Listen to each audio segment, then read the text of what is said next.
I'm delighted to welcome back to the channel Elvira Bary, who is an author, researcher, and creator working at the intersection of storytelling, self-discovery, and political insight. She also runs a fabulous YouTube channel on Russian politics, history, and culture, where she explores Russia's history and continues where she explores how Russian history continues to shape the choices the country makes today. Elvira writes historical fiction and dark fantasy rooted in Russian history and imagination. And of course, those narratives are being reshaped and challenged in the light of Putin's slide into authoritarianism and the decision to invade Ukraine full scale in 2022. And I have to say, before, and some people didn't even spot our previous interview, I've had a lot of people actually reach out and say, "Oh, have you seen this channel? I've just discovered it and it's fabulous material." So you've got a strong audience there in the Anglosphere, let's say, the pro-Ukraine Anglosphere, and people trying to understand why Russia does what it does. So I'm delighted to welcome you back. Okay, of course. Hi, everybody. Well, we're going to touch upon a theme which I guess is dark, but it's central. It's central to understanding the war. It's central to understanding Putin's regime. It's actually central to maybe trace that back through the Soviet regime, trace it further back to how Tsarism really fueled the rise of Russia as an imperial project, and all the way back to sort of Ivan the Terrible, and that is criminality, and not just criminality as something that is outside the law, but criminality that has some kind of curious synthesis with the law, some kind of curious relationship with, say, the intelligence services, with those who govern, almost inextricable, in fact, from the very structure of the state itself. We're going to talk about Russian criminality. Before we jump into that, what's your take on this subject? I mean, how important is it for you? Because I know you've done a lot of videos on this Mhm. topic from various angles. You know what? I believe that the thing that people in the West, they don't realize that Russia has castes. And we have, not we, they, since I already lived in the United States for quite a while. So the system works like that. The nobility nomenclatura, people who have access to resources and have ability to distribute those resources, they are above the law. And higher you are on their hierarchy, the less law is applicable to you. The law in Russia is has a different role as it is in the West. On public sphere, everything looks pretty decent. And if we read Russian Constitution or the corp of laws created after the Soviet Union collapse, a lot of that looks okay or even good. But the problem is that the top law, constitution or federal laws, they don't mean much in practice. There's a lot of exceptions, and those exceptions that they are individual. So, for example, if a person who belongs to nomenclatura to the people who belong to the upper class go to the deputies or some officials and find a way how to have the lesser important rule. It's not a law, it's just instruction or some documents that gives them some priorities or privileges. They are, the law is not applicable to them and their particular situation. And this tradition actually is very, very old because law is for common people. If you if you follow the rules, that means that you are a commoner. You are not that important. And that is why a person who is nobody, let's say, will suffer from police attack or whatever. Like sometimes they will stop you on the road and sometimes put your drugs in the pockets or anything. For example, you probably all heard the story of the Dagestani boy who was arrested on the streets of Moscow because he was 18, I guess, or 17. He went to Moscow to celebrate holidays, some holidays, and he was stopped in the street, and the police just arrested him, uh, told him that he has some drugs on him, and sent him to war. It would never happen to anybody who belongs to the privileged class. And it doesn't matter. So for the commoners, it's basically, if you guys saw the Shogun movie about Japan, that the noblemen, the samurais, they can do anything to peasants. They can cut off their heads, or they can arrest, they can torture anybody because they had this privilege. They are above the law. In Russia is the same. People who belong to the prominent class, to the privileged class, they can do anything. And the only responsibility they have is a responsibility before their boss, or It, they can consider their rivals from the rivalry clans because it's important to make an impression. it's And a so hierarchy, very strict it's a kind of hierarchy of hierarchy sorts, and yeah. very difficult to get into. And people, especially those who didn't belong it in the first place, they basically treasure this place, and they try to protect it with all its might, because an individual in Russia has no power to do anything unless you belong to the powerful clan. That is why we have, like, in every industry, in every resource source, we have the clan built around it. For example, the prosecutioner office, or the Supreme Court, or oil industry, or defense industry. Any industry has its own clan. Or sometimes it's about a territory. For example, Moscow's mayor, or mayor of Vorkuta. It doesn't matter. It just if you own the access to the treasury of this particular industry or place, it just determines your place in society, and everybody can be removed by their supreme leader, because supreme leader in this system is above any kind of law, any kind of restrictions. And he can so what is criminality? Since we are talking about criminality, like we have to first determine what is criminality. In their world, criminality is something that, like, the lower class do, like theft or rape or whatever. But if they themselves do that, it's not a criminal act. It's their privilege to do so because they can. Before we move on to the next question, I'd like to make a personal recommendation that I know you will appreciate. You may have seen my interview last week with the producer of the film series Kyiv of Mine, Ronnie Apteker. Well, I've partnered with them to help raise awareness of what I believe is an important series of films made for a Western audience to help break through absurd stereotypes about Ukraine, some of which, of course, are amplified by Russian propaganda. You can watch these films for free now. Details in a second. Kyiv of Mine is a documentary series about Ukraine's extraordinary capital, which I had the privilege to visit for the first time in January this year. The film production began in 2018, and of course, much has changed since then. It's now 2025, and the story is far from over. Kyiv of Mine is a fast-paced, beautifully filmed, humorous, fun, insightful, heartbreaking, moving, and hopeful work. The very antithesis, in fact, of a doom-laden and worthy wartime documentary. This is a work that is extraordinarily uplifting. My friend Operator Starsky says the film is made with so much love. The film series will make you laugh and cry.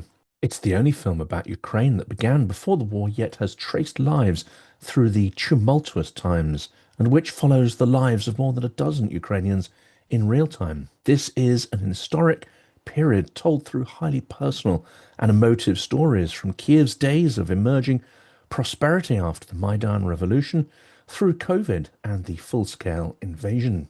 This film is a breath of fresh air. Ukraine deserves a better conversation in the world, one that isn't centered around war, says Julian Ellis, filmmaker on Kyiv of Mine. It's hard not to argue with that, and the filmmakers have fully delivered on this promise. This is essential watching for anyone who calls themselves pro-Ukrainian, but I think it's also vital to get friends, colleagues, and family to watch it too, because the reality is few people have a vivid impression of Ukraine or any direct connection with its people. War is inhumane and abstract, building an alternative perception is essential for engaging the world with the importance of Ukraine's struggle.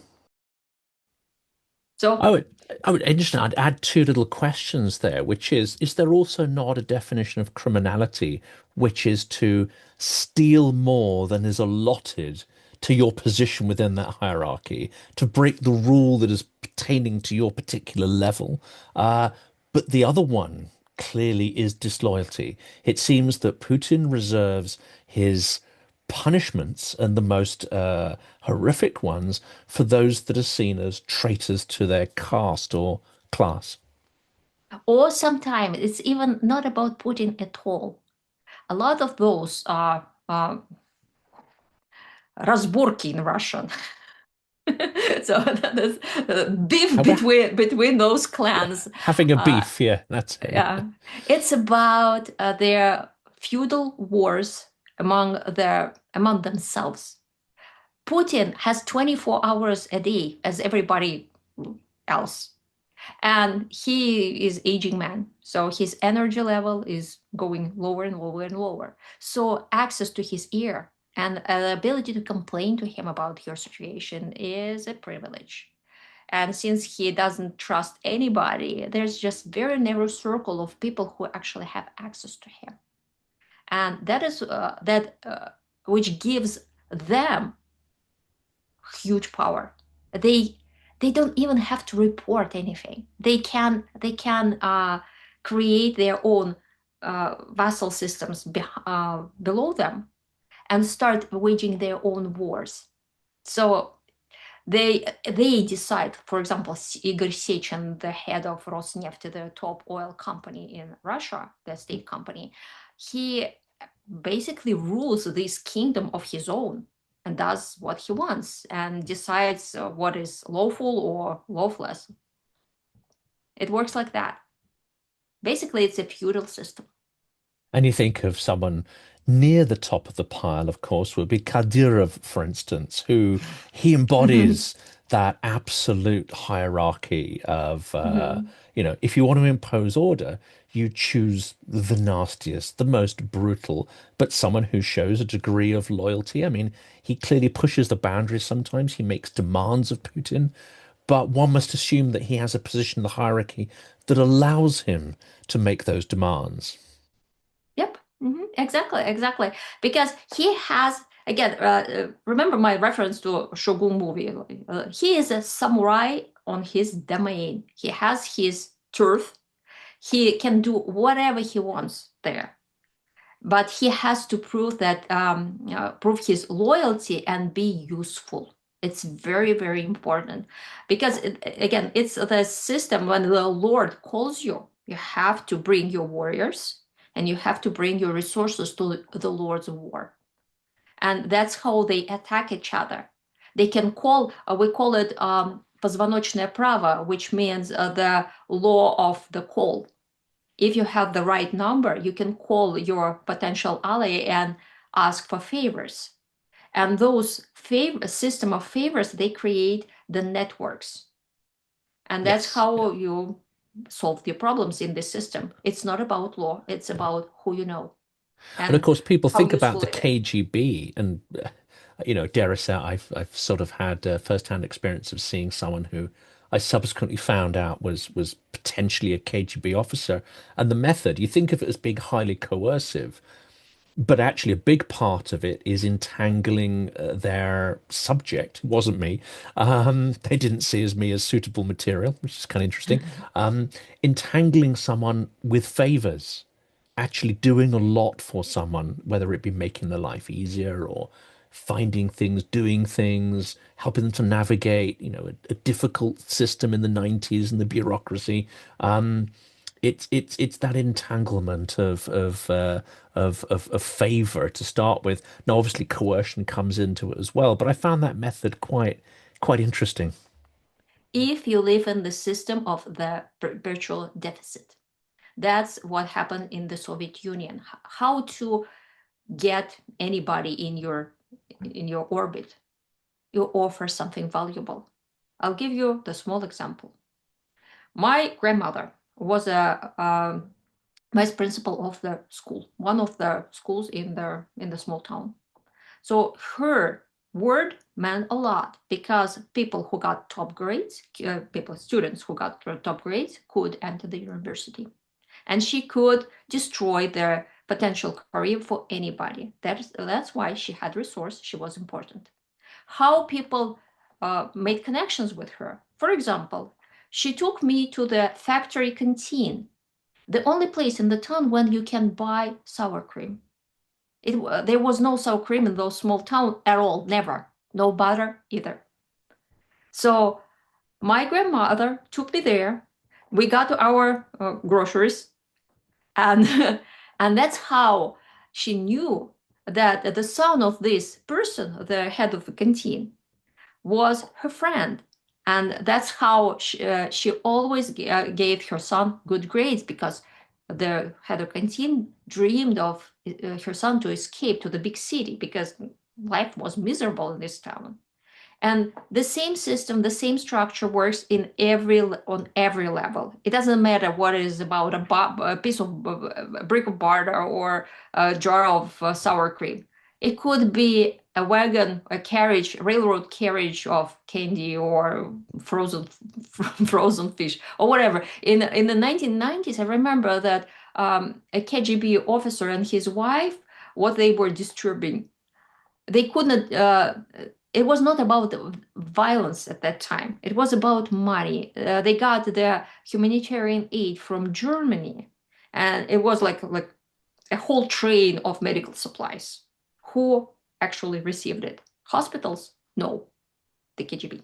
Yeah. The KGB just divided their whole loot and decided like Vasa gets this, Ivan gets this, and do whatever you want with that. And we have the connections with the hospitals. They have funds from the state, so we'll divide the money and figure out how to use this humanitarian aid. And that's how a lot of initial capital was built in the 1990s. They just sold humanitarian aid, and the trade was huge. And again, Vladimir Putin, how he got his capital.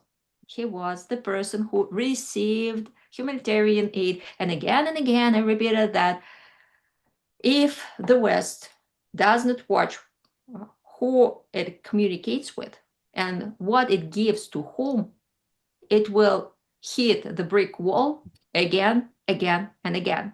All the crises with Russia had the root, and this root is West allocates resources to Russia in some form. It always was like that, and I'm talking about that on my channel constantly.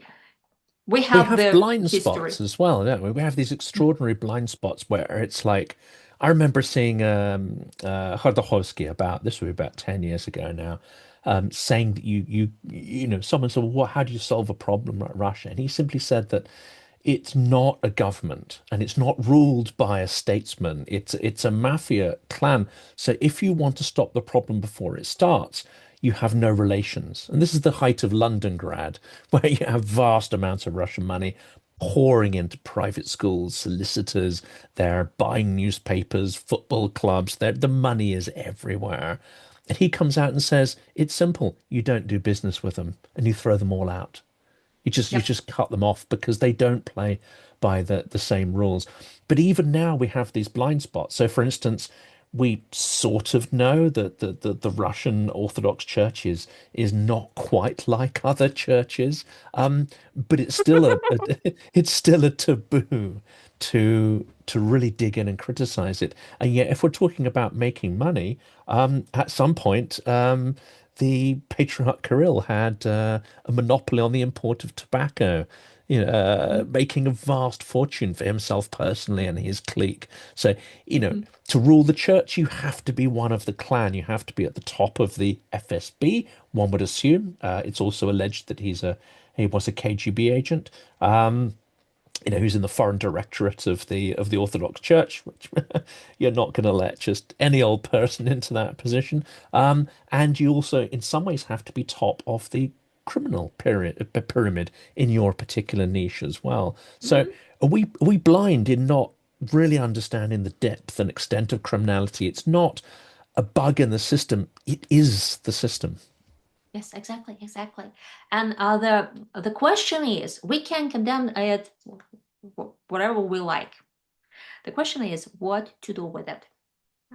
Because if we know it's a criminal system and still West, particularly Western Europe, needs Russian resources, it's difficult without it. It's difficult to maintain the basically socialist states with a lot of benefits for everybody without cheap Russian resources. So cooperation is needed. We need it. And again, there's 143 million of people, again, if we believe the official statistics, they won't disappear overnight. And we need to build some form of relationship. And my idea is we can deny visas for everybody. Great. What does it mean in practice? It sounds very, I don't know, patriotic or very smart to thing to do. No. You know why? Because the diplomats and the top brass, the establishment, will get visas anyway, diplomatic or anything. And what this proof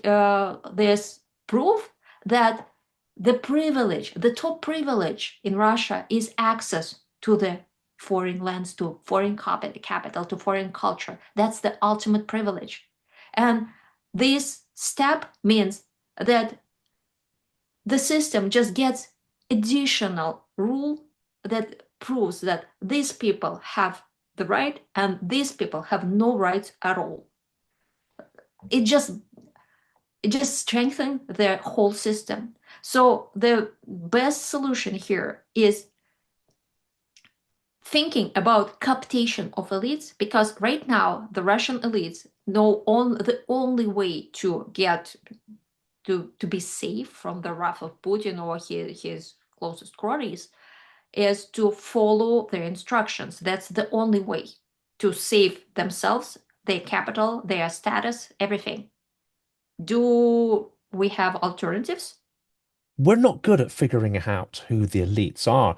There are many, I would have thought, still amongst Western politicians who would look at someone like Ksenia Sobchak and say, "Ah, well, she's a liberal." We're just we're just hopeless. And there's an interesting video of her in Paris just the Uh-huh. last Yeah, yeah, weekend. I saw it. I You saw saw it. that, yeah. Uh-huh. Yeah. I mean, she's a regime puppet. There's no, or not even a puppet, a willing accomplice in the regime. There's no question. But we don't have the machinery to understand who is regime and who is not. Exactly, and that's the problem, because after the Soviet Union supposedly collapsed, the West just made a sign of relief. Whew, where now there's no danger. We won't gonna die in nuclear war. Great. And everybody just start looking the other way, pretending that we don't care. And they didn't care.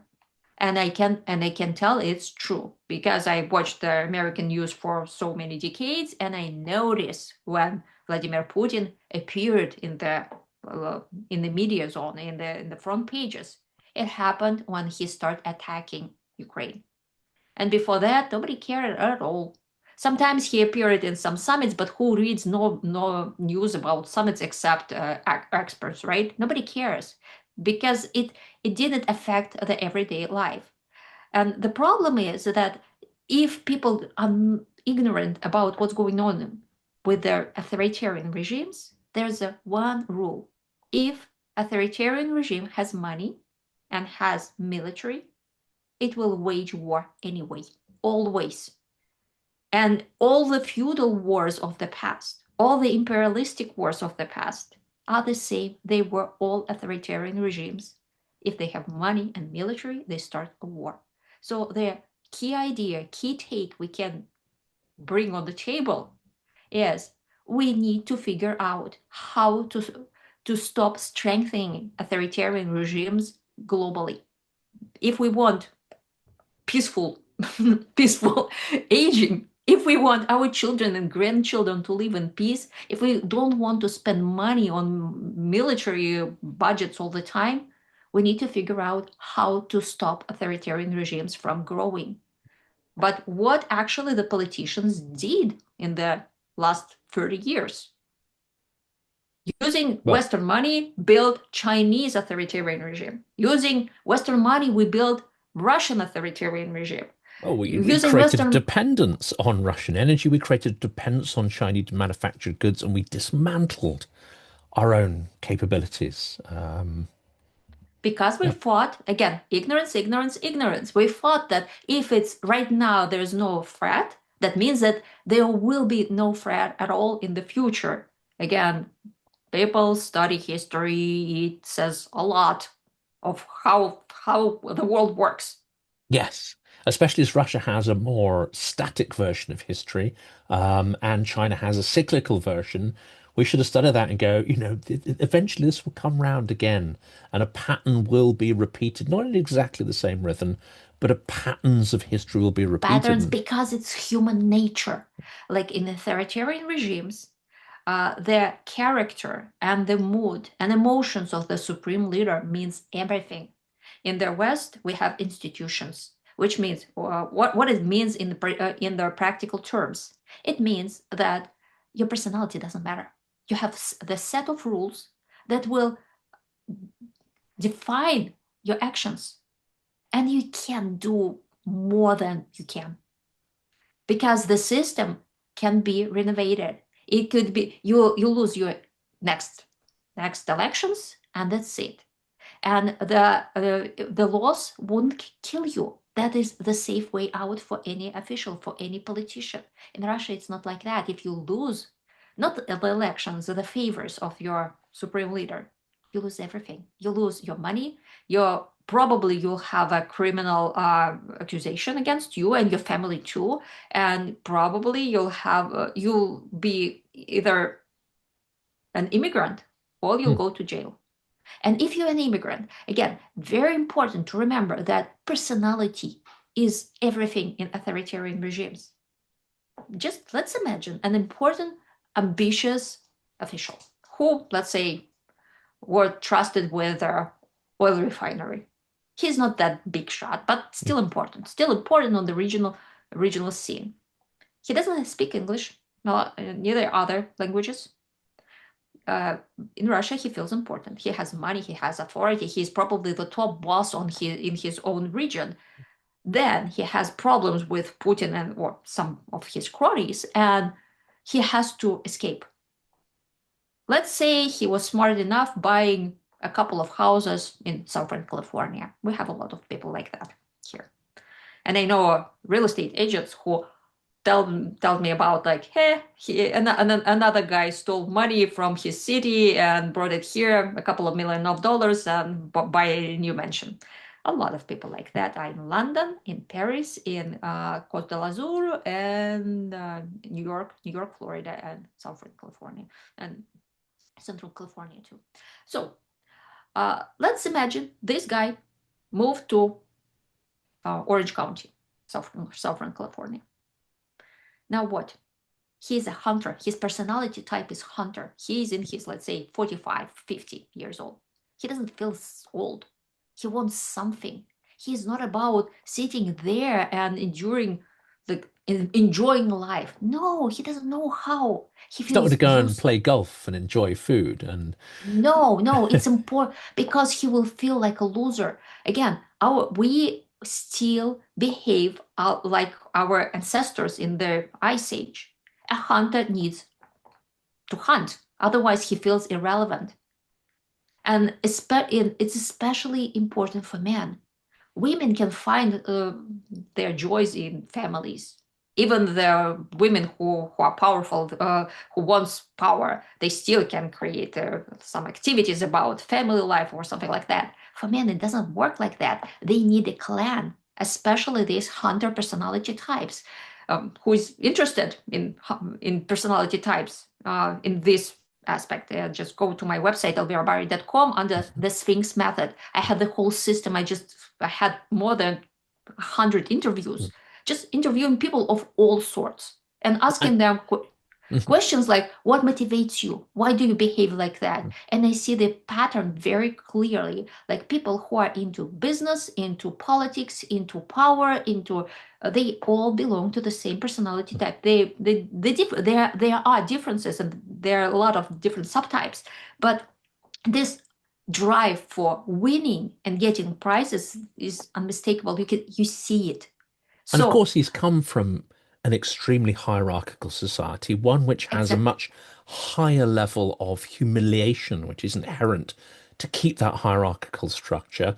And as you say, this is a character who's really struggled to play that game, not just accepted their position in the hierarchy, because exactly. they wouldn't have left otherwise. You know, they've been forced out because they're sort of pushing to try and so it's So reinforced they by their they don't background. yeah they Yeah. don't have the choice. That's why a lot of them, if they had given a chance, they get back to the game.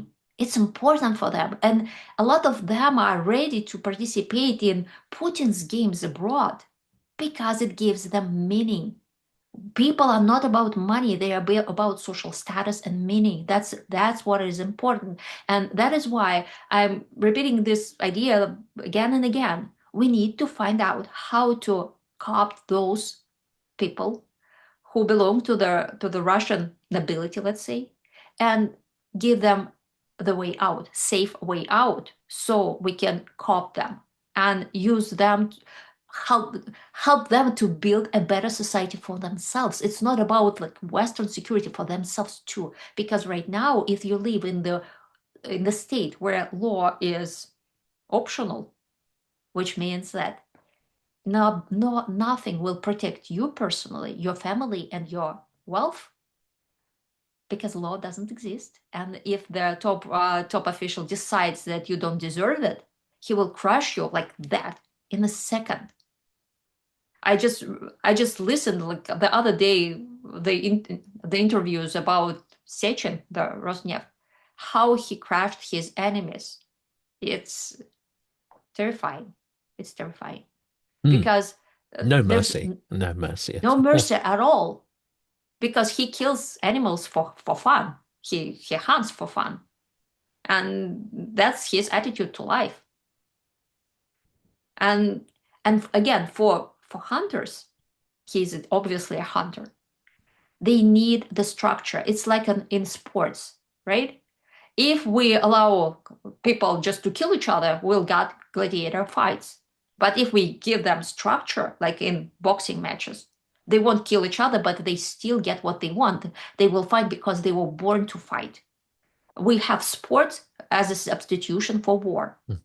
And the task of humanity is to channel those ancient instincts into something that wouldn't destroy our world, wouldn't destroy our lives, because we can rewrite those behavioral codes. People who do that, they don't even ask themselves why I want this, what drives me. I just want to win. I just want to achieve something. It's just my ambitions. No, it's not ambitious. It's just very, very ancient behavioral code that drives you through your whole life. And it can be And directed at something positive if it's directed at discovery, if it's exactly, directed at building a company, if it's directed at certain things, it sure, can sure. be constructive. Yeah. Of course, because there's nothing bad in being hunter. You could be an entrepreneur. You can be even Elon Musk or somebody Somebody prominent. You other can than Elon achieve. Musk. Yeah, Yeah. he's still a hunter. He's still a hunter. He wants prizes. He wants his achievements. So At any cost. at any A cost, willingness to again, break rules. people on the way. Yeah. Yeah, yeah. We need rules that breaking the law or breaking the rule means you have a yellow card, you have the problems. And since they want to win, and you can't win when you break laws, Mm. then that means you become a loser. So make your choice, Yeah. Yeah. choose your But in the difficult. absence of law, which of course we know Russia is not a rule of law state, that's an interesting point, isn't it? Because we're talking about criminality, but in the absence of law, it's very difficult to define. what criminality is. And in fact, I realized this early in the 90s. It's not that there's all these businessmen that are breaking well-defined laws. The law is so ambiguous. It means that you can prosecute who you want whenever you want. Therefore, the law becomes a choice in reinforcing a hierarchy. Now, we associate that with Putin, but actually, Yeltsin, I think, realized this, and I think they purposefully didn't tighten up on the laws. I mean, probably there was a degree of incompetence there as well, but I think they purposely left the law, especially around property, to be extremely vague, so they could enforce loyalty and they could pick and choose who made it and who didn't within It that was made hierarchy. intentionally, because they need tools to look everything official and proper.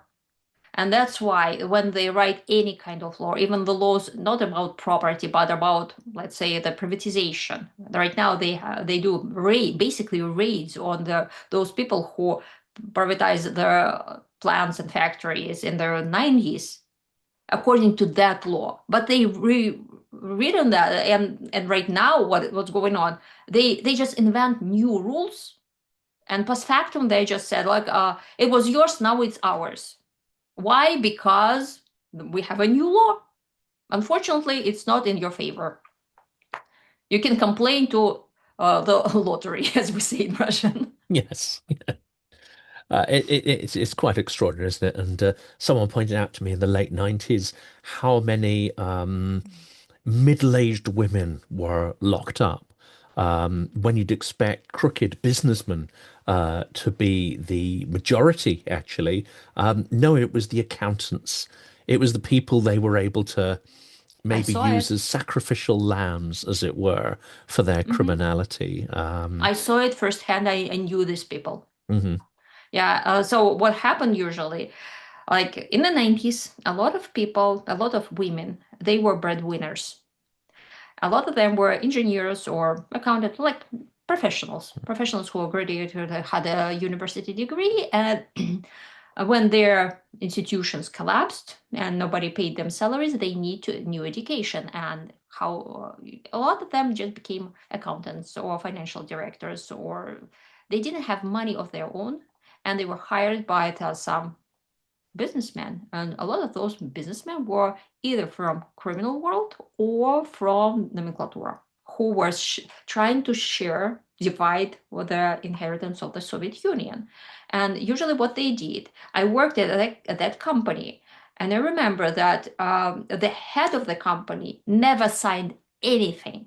He was not in the documents because by law it didn't matter. It didn't matter at all. uh, the company couldn't exist without him because he had connections to the government officials, to the level of governor of our province. And that is why he had the chance to actually privatize the factories in our region. And who was responsible for everything? One, he had two women, middle-aged women, both of them divorced, without male support. Male support is very important in Russia. It's not only the status; it mm, it defines your place in society, who you And are. whether you have some defense potentially, it might change Yes. whether that make the difference between Yeah.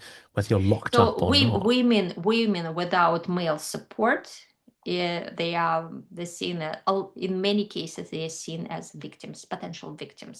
They're defenseless, even if this man can do anything. But still, the aura, the feeling is that there's something wrong with them. But we're back to medieval witch trials, basically. Hmm. That's the analogy that comes to my Yeah, mind. yeah, Horrific. yeah. And so what happened to those women? They signed the documents because they had decent salaries back then. They knew perfectly well that it is dangerous. That if their boss have any problems with the government, it is not the boss who will get to jail. It will be them. And I know the cases that some of those women they actually served their time.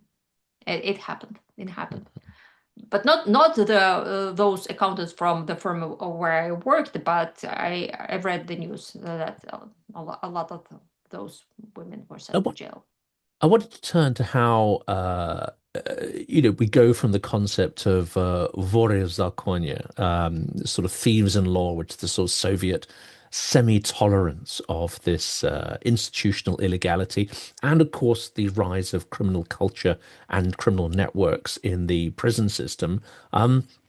That then gives rise to something a little broader, which is a kind of a criminal culture, which becomes extremely popular. And the story that comes to mind, I hear a lot of people, saying how, they admire someone like Vysotsky and his Hmm. music and the romanticism behind it. I've heard other people say how they detested him because, he made his money by going and performing in the gold mines, where he knew he could get his pockets filled by grateful miners with hunks of gold because it meant nothing to them. I mean, they couldn't convert it into wealth themselves, but they, and so how do you become a rock star with, wealth commensurate with that, at least within the bounds of the Soviet system? Well, you have a kind of selective criminality there, which is tolerated by the regime. And maybe he's not, part of that standard criminal caste. He's someone who's actually made his own path, which is unique to him. But it shows how the culture of criminal songs and criminal identity and a Yeah, I certain can tell you. glamour Mhm, goes together. mhm. It was so what we observe here, the masculine energy in society in Russia was suppressed like very, very brutally. And the society can't live without masculine energy. Uh, and the criminals were the only males in the society who were free and who didn't bow to the regime. And so let's take an average Joe, Sergey, an average person. He's poor. Nothing belongs to him. He doesn't own his apartment. He doesn't own anything. He doesn't have a car. He doesn't have his money is miserable, just pathetic.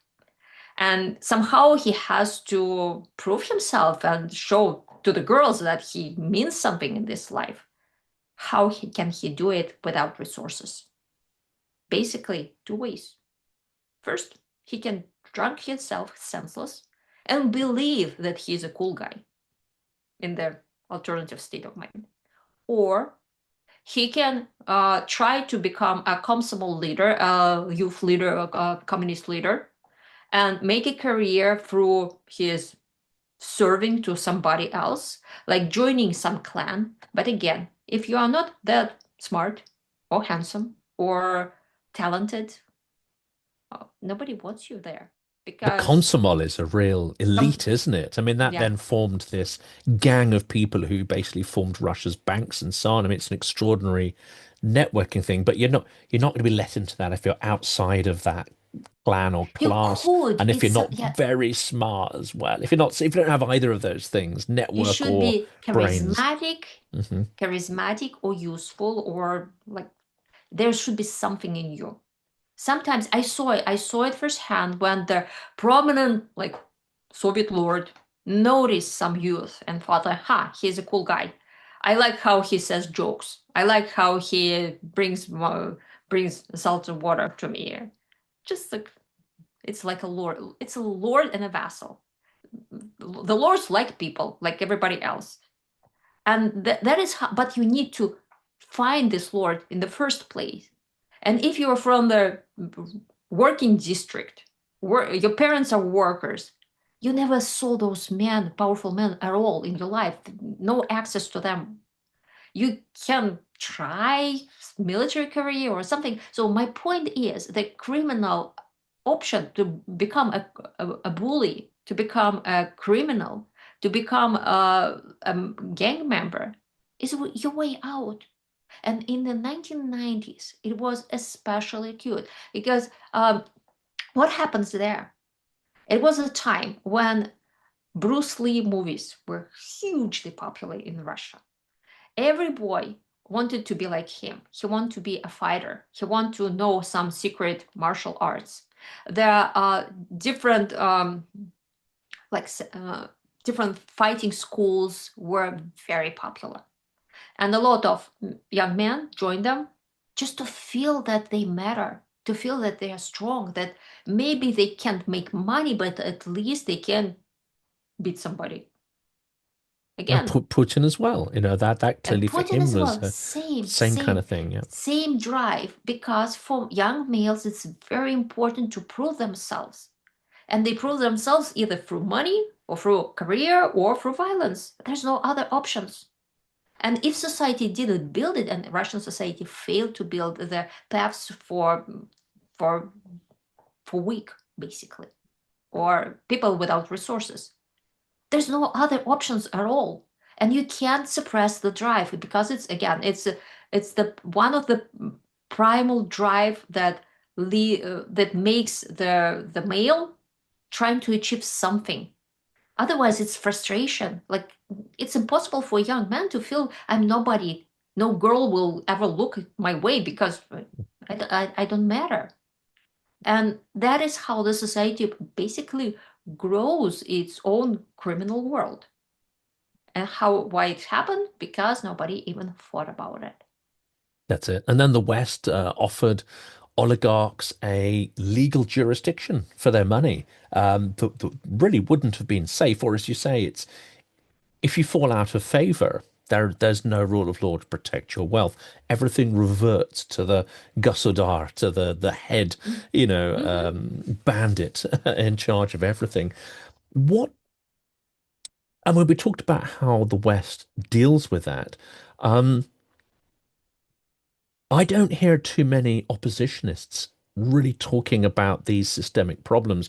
And here I'm going to maybe be a little disrespectful to Fabakar and Alexei Navalny, who showed extraordinary bravery in some respects. He showed I think, an extraordinary belief that if he martyred himself, the Russian people would rise up.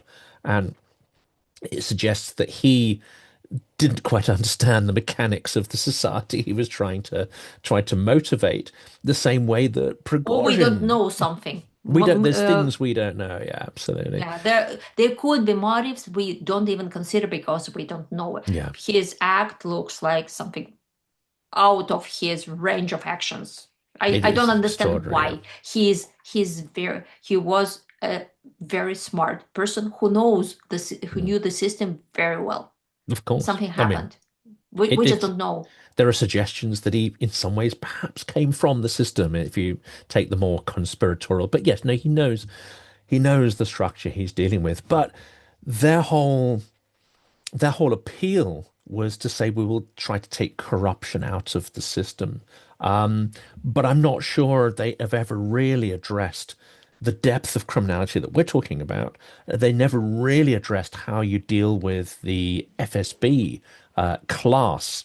The criminal's criminal, the head clan of criminals at the top of everything. Those that co-opted the mafia, and the mafia actually pay fealty to the FSB class. I mean, I think it's fair to say that none of these people are saying how you will deal with that. Even Khodorkovsky and Kasparov, who've perhaps gone further than anybody else in talking about how you might deconstruct and federalize, none of them have a real answer for how you deal with that sort of I wouldn't even say feudal, it's way beyond that, that sort of deeply ingrained criminality that is fused with the skills of the intelligence services, who are in some ways, I would say no different from the SS. It's as if the SS had a Mhm. country and survived the Second World War and then became the entire, ruling class of, say, Germany. Yeah, exactly. Because it's not Russia, uniquely Russian. It's human. If we put any man in this particular situation of power without law and give them rifles and give them the ability and the right to rob the people or punish the people so they can trade security for prosperity for themselves, then we'll get this class of basically knights. Mm. Knight is not about nobility. It's a person who can attack anyone of the lower class because he has the right to wear weapons. He is a sword wearer, right? And we, literature and culture, address those people as nobility, as somebody noble, but it's not about nobility. Basically, a knight is a criminal. That's a criminal mind. But the Western world, through centuries of struggle, revolutions, riots, and philosopher works and education, tried to build a society where this particular system doesn't work. Mm. For our species, authoritarian regime is natural. Mm. That's how any Ukrainians would argue there is a solution to this. And of course, it's in the depths of history, and a lot of the records were intentionally destroyed. But they would argue that the Cossacks may be an example of, and of course, there would be some horrific people there as well, but would be a class of a certain nobility in a kind of warrior class, but only because they were able to choose their leaders. So you did have some level of accountability. So, but so that's already a kind of rule. That's already a kind of framework of rules and exactly. honor and morality and code and See, accountability built in. see how it works. Like the natural human tribe is about 30 to 50 people. Sometimes it's up to 200. That's the standard pack school of for primates who live in groups. Not all primates live in groups. So all the strong males in this group, they know each other and they choose their leader. It's not like they vote, but everybody knows who is the leader. He's the strongest, the most affordable. He has everything. He has everything best, right? It's natural because why? Why he's the leader? Because he fulfills the very important role in this country, in this tribe. He protects, he represents, he negotiates, he he actually brings meat to the table. So he's useful. And there's a system of checks and balances because everybody knows him. And if he starts behaving badly, what they will do? He will fall asleep. They will just drop the rock on his head. Boom, that's it. The problem is solved. And all the males in this society, they know that. And if we study anthropology, we know that the structure of human tribe is the same. What happens? When the leader has resources stored as in form of grain in some storage room, he can pay his cronies, and he can, since he has a resource, he can hire the soldiers, pay somebody to actually rob his subjects. And that's how he builds the vast empire. At first, it could be like several thousands of people. But what is important? He doesn't know his subjects, and his subjects don't have access to him, which means he can control them through the warriors, and they can control him. And this structure appeared 12,000 years ago when we just started building agricultural society, and we carried this system up to the 20th century. In America, a little less because we had a revolution in the 18th century. But basically, for thousands and thousands of years, we had this authoritarian regime based on the same system. The resource, the top of the guy on the top who possesses the resource, who divides it and distributes it, hiring warriors. Warriors want him to stay in power because he pays them with grain or money or whatever, ships. And our, like a civilized society, our goal is to find a way how to reshape those old patterns. See, there's the same logic as in the primitive tribe. Like a leader, he doesn't consider his people, like a country, nation, as his people. They are not his tribe. His tribe is 30 or 50 people who who know him personally, and he is responsible to them. He's their leaders. So the tribal structure is the same. And we can notice it in any corporation, in prison, in army, in school. There's always the same structure. A leader, resource, like men around the leader. And that's how it works. And the idea is we know that we pre-wired in the wrong way. And we know that it impossible to change how we have the programs we have in our heads. But if we just notice them at least, then we can reshape it. Democracy is the way to reshape those ancient tribal structures. So In my video, I mentioned the concept a lot because I think this is important. The idea of pre-industrial thinking and post-industrial thinking. Post-industrial or industrial or post-industrial has a concept which is absent from the majority of human history, and that's the idea of abundance that is not linked to territory, that is not linked to physical resources that you can dig out of the ground or grain or whatever. In turn, the wealth that those generate is linked to the technologies you have at the time. It seems to me that Russia has a pre-industrial extractive mindset, which is that there's a finite amount of everything and there's all these people that you've been describing, which is the hunters. How do you divide up this finite pie when there are always more hunters than there are slices of pie? And that's the fundamental problem. Whereas in industrial, post-industrial, it's like, well, we can make a bigger pie, right? And that's going to keep these instincts under control. Now, historians don't use the word inevitable and they hate anyone that does. But it seems to me that this system's spilling out of Russia was an inevitability because there's always going to be more hunters, more hungry people than the regime perhaps has resources. So what do? Either you take from somebody who's in that hierarchy and you give to somebody else, but that's still not enough. You have to go on conquest. You have to expand your territory. And it seems to me something like Donbass is we look at it as this terrible place of illegality, and it's horrific. It's an open gulag. And I used this phrase with Ilya Ponomarov, and he was like, mhm. "Yes, I need to think about this. It's an outsourcing of the gulag." Because the horrors that are taking place there, I think history will be aghast when that comes out. Yeah. But at Mhm. the same time, it's an opportunity. It's an opportunity for all the scum and the hungry Yes. mouths and the killers who could threaten your regime. Well, now you can say, no, go over here, do your thing in a lawless place. And there's opportunity for some of you. Just go and fight it out and Mhm. see Yeah, who yeah. comes If you out don't on have top. brains Yeah, and capital, go and and do the that. only resource is violence, and Yeah, you are ready to commit violence, then yeah. that's And that's your Wagner. opportunity.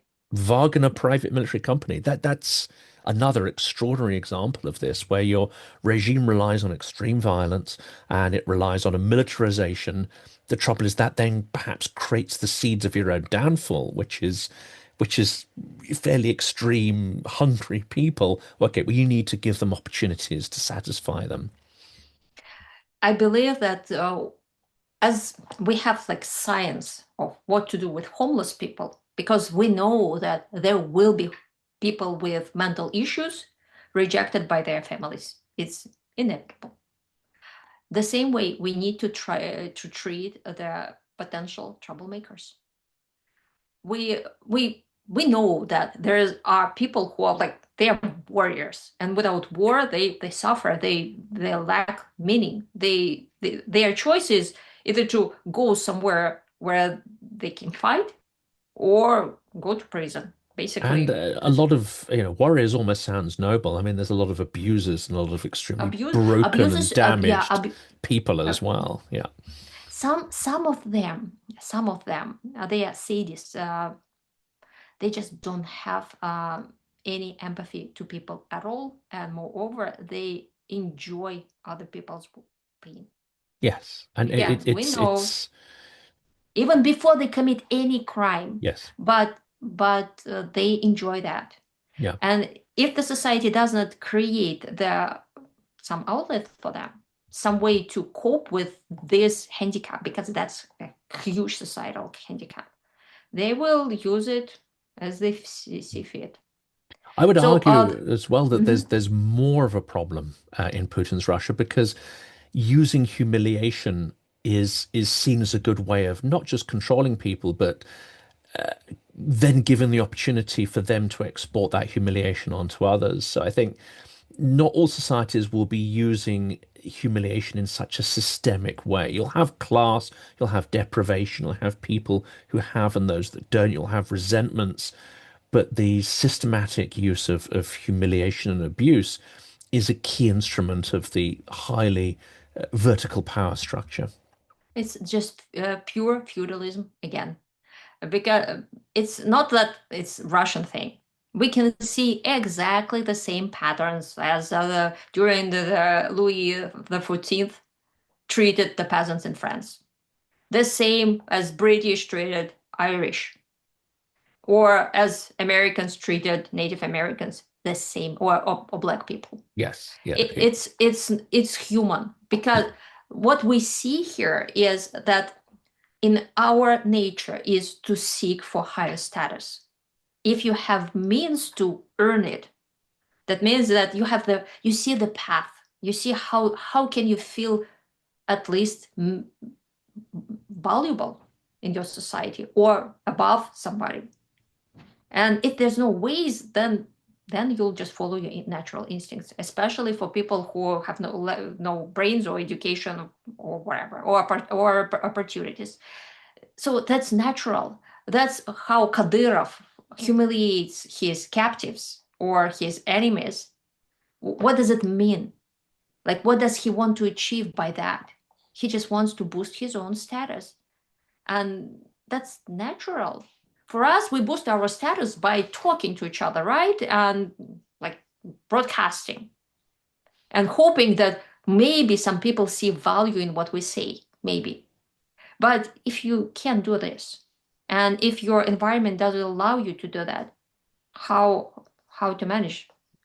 And in Russia, like as I said, the criminal mind is the combination of lawless state, lack of opportunity, and lack of structure to channel your natural desires. So that's the exit from this problem, the solution of this problem is study the society through the, first of all, not like just from social studies or anthropology studies, but from criminal studies. It's very important to understand the motivations and invite the criminologists and ask them, ask their opinions, and create the common knowledge about how the structure, how the society operates if this particular set of laws, not natural laws, not even official laws, but the laws of operational laws, right? How it works, why it works, what can we do to stop it? And I have some ideas how to do it, and I record videos on those topics from time to time. But still, it's a collective effort. mm, People of scientists, politicians, maybe, of course, people who are teachers, right? So we move forward. I believe internet gives us opportunity to share ideas, and it will help. and that's what But we're still, both that's trying to do. yeah, Absolutely, yeah. a lot of work, because Russia is a country. It's a huge mistake to believe that Russia is a criminal country. It's not. It's not like that. It's a hostage. Like majority of people, they don't want this war. They hate it, and the majority of people just have no opportunity, like real opportunity, to change anything.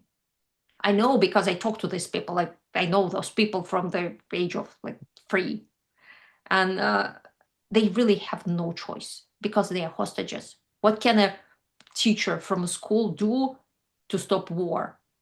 If she just opens her mouth about that, she will lose her job, and she has family to feed. Yeah. And they'll know that somewhere in every organization, there's going to be someone who is prepared to pass their name or pass their details on to the authorities so that it breaks up trust between, they may think I've got this position, but I don't know who else thinks like me. I don't know if there's someone who is pretending to think like me, but will actually, Yeah, it's, yeah, report you next yeah, time. of It's course.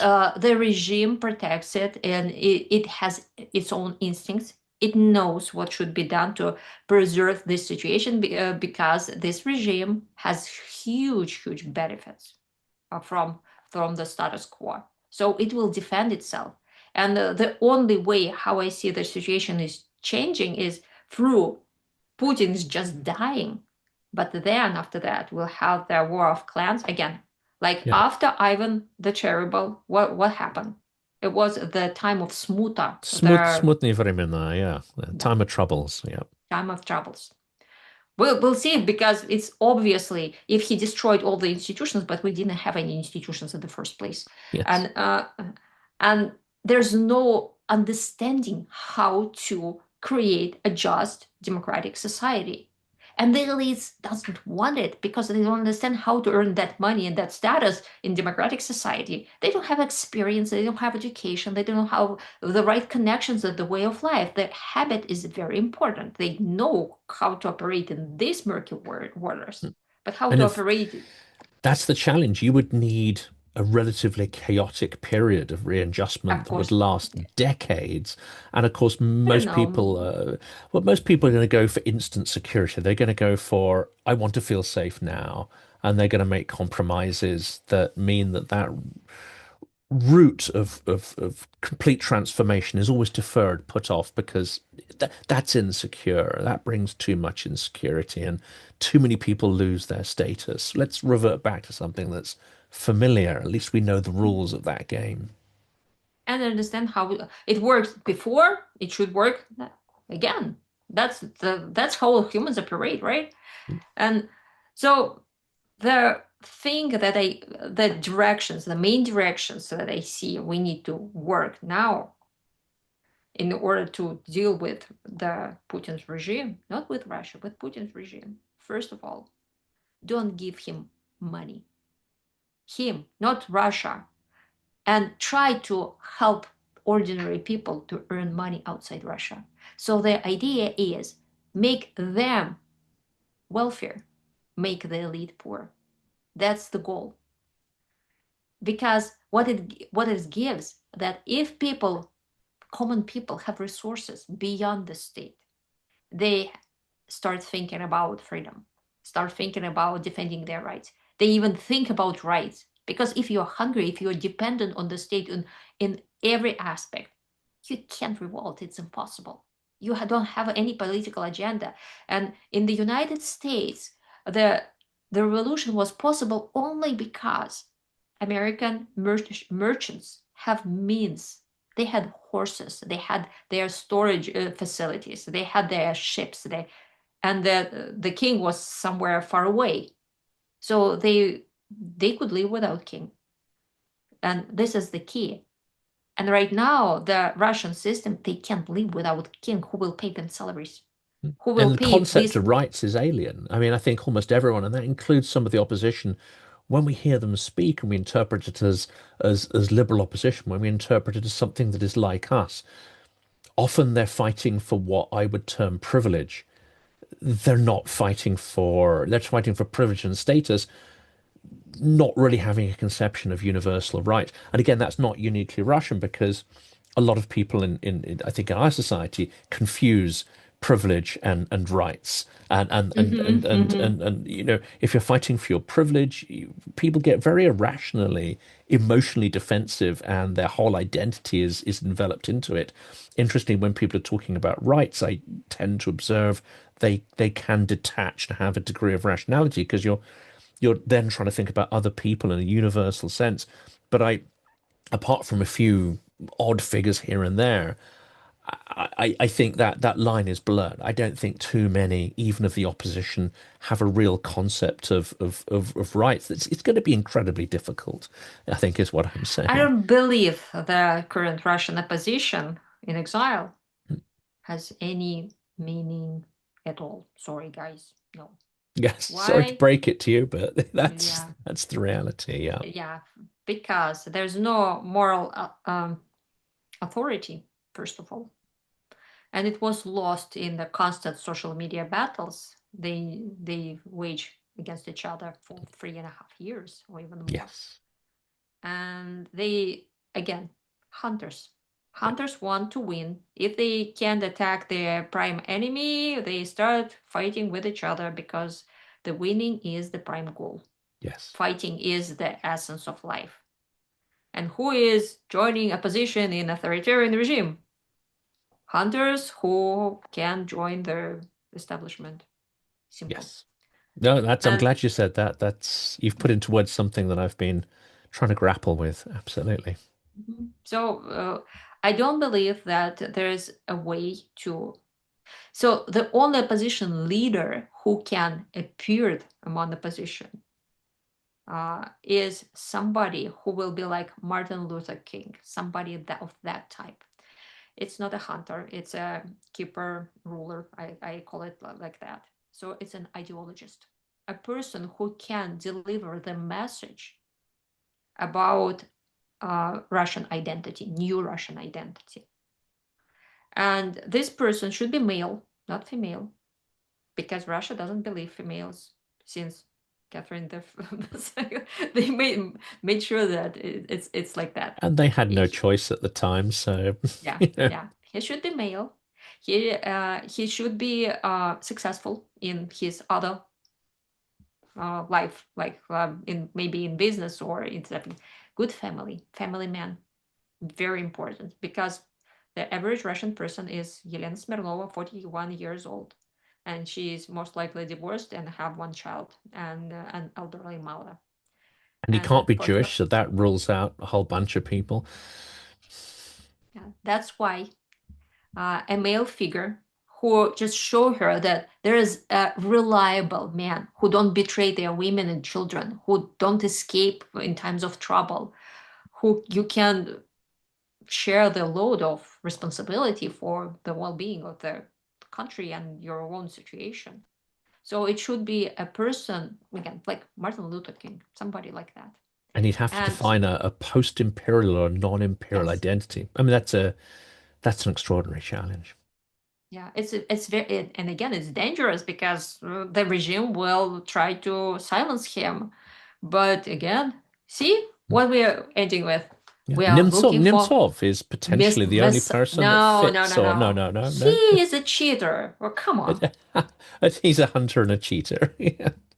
Yeah, Yeah. no, no, it's not. He shouldn't be a hunter because No. the society is so tired of those turf wars. He wants a father figure who is not the commander like Stalin. Stalin was a hunter commander who is just like, I'm father of everybody, but in reality, he doesn't care about his subjects at all. But we need an ideologist, right? Is it the right word? The Ideologist, person, yeah, yes. yeah, Ideologue. the Uh, ideologue, yeah, the person who will start talking to people who will be in his older than 40s to create an impression of old, elder, and who will be maybe in some way sexy. It's important for, again, for lonely women who are in their 40s. Important. And basically, we are looking for Messiah. I was about to say the prorok, a kind of prophet type figure. Prophet. Yeah, and if Yeah. he'll shape the show the mental way out from this trap, because Russia right now is in historical trap of, they know, everybody know that there's atrocities and they attack their neighbors. They're everybody, not everybody, but a lot of people have relatives in Ukraine. They know that something really, really bad happens. And even if they hate Ukrainians with all their heart, they still know that at least several hundred thousands of Russian men died in this war and achieved what? Zero. Yeah. Nothing. Yeah. As we call it, dyrka od bублика, a hole from a donut, we achieved nothing. And they know that there should be a different path. So my belief is that the last empire in Russia will collapse anyway. because the history goes this way. That's the narrative there. And the Western society, I hope, will realize that we need to study each other. We need to study our neighbors, understand it, and see the concept that politicians lack the basic knowledge of political science, anthropology, and history. And I see those mistakes like everywhere. And they make stupid decisions because not because they're stupid, but because they don't have information. It's like a Lego pieces. You, if you have enough little pieces, you can build something. And if you don't, you, I don't know.